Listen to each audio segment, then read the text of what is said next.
முறையும் ஒவ்வொரு கூட்டத்தையும் ஆம்புலன்ஸ் கொடுத்து பண்ணிட்டு இருக்கீங்க.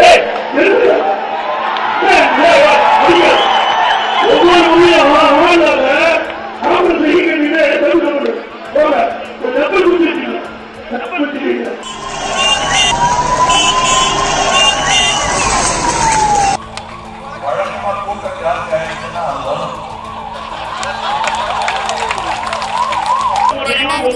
சட்டசபை தேர்தலுக்கு அரசியல் கட்சிகள் தீவிரமாக வேலை செய்து வரும் நிலையில் ஆம்புலன்ஸ் அரசியல் குறித்து அன்றே கணித்தார் கமல்ஹாசன் என்பது போல் ஒரு வீடியோவும் தற்போது இணையத்தில் வைரலாகி வருகிறது. அதிமுக பொதுச் செயலாளர் எடப்பாடி பழனிசாமி அம்பத்தூர் வேலூர் மாவட்டம் அணைக்கட்டு பகுதியில்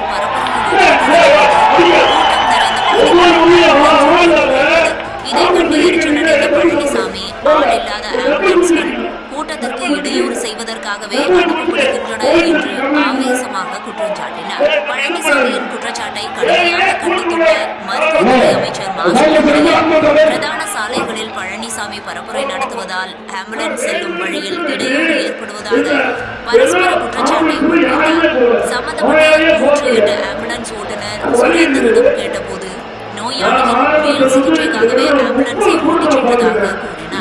தான் தாக்கப்பட்டதாகவும் அடையாள அட்டை பறிக்கப்பட்டதாகவும் கூறி தனது மனக்குமுறலையும் வெளிப்படுத்தினார்.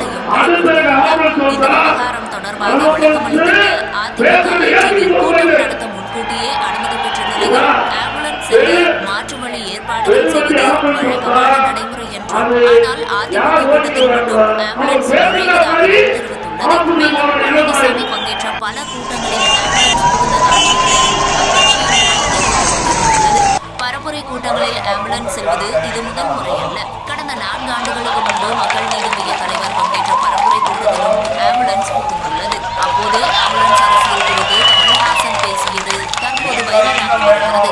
அவர் கூறுகையில் ஆம்புலன்ஸ் வருகிறது, அதையும் இவர் கிண்டல் செய்கிறார் என்று சொல்வார்கள். 2-3 முறை வழிவிடுங்கள் என சொல்லி கூட்டமே கலைந்துவிட்டது என தெரிவித்திருக்கிறார். அவசர மருத்துவ சேவைக்காக ஆம்புலன்ஸ் வாகனம் கட்சி பேதமில்லாமல் அனைவரது உயிருக்கும் முக்கியத்துவம் கொடுக்கக்கூடியது. ஆனால் அரசியல் சர்ச்சையின் மையமாக ஆம்புலன்ஸ் வாகனங்கள் மாறியிருப்பது தற்போது வருத்தத்திற்குரிய விஷயமாக இருப்பதாக பலரும் வேதனை தெரிவித்து வருகின்றனர். ஒவ்வொரு கூட்டத்தையும் ஆம்புலன்ஸ் கொடுத்து பண்ணிட்டு இருக்கீங்க. ஒவ்வொரு முறையும்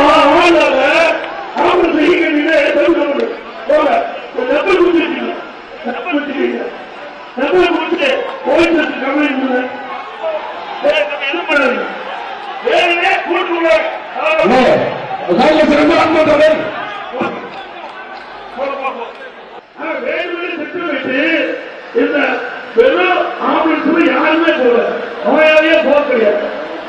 அந்த வழி இருந்தது. நான் ஆரம்பத்தில் 30 கூட்டத்தில் பார்த்துருக்கேன். இதே மாதிரி ஆம்புலன்ஸை கூட்டத்தில் விடுறது. ஆக இந்த ஆபத்துக்கு எச்சரிக்கையா விடுறோம். அடுத்த ஆம்புலன்ஸ் வந்தா ஆம்புலன்ஸ் பேசுறதை ஏற்றிட்டு போவாங்க.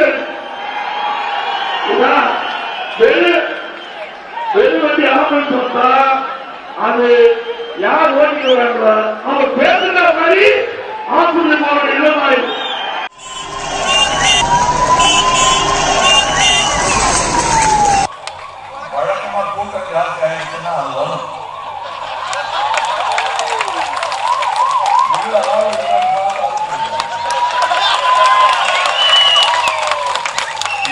இன்னும் வேகமா வழிவிட்டாலும்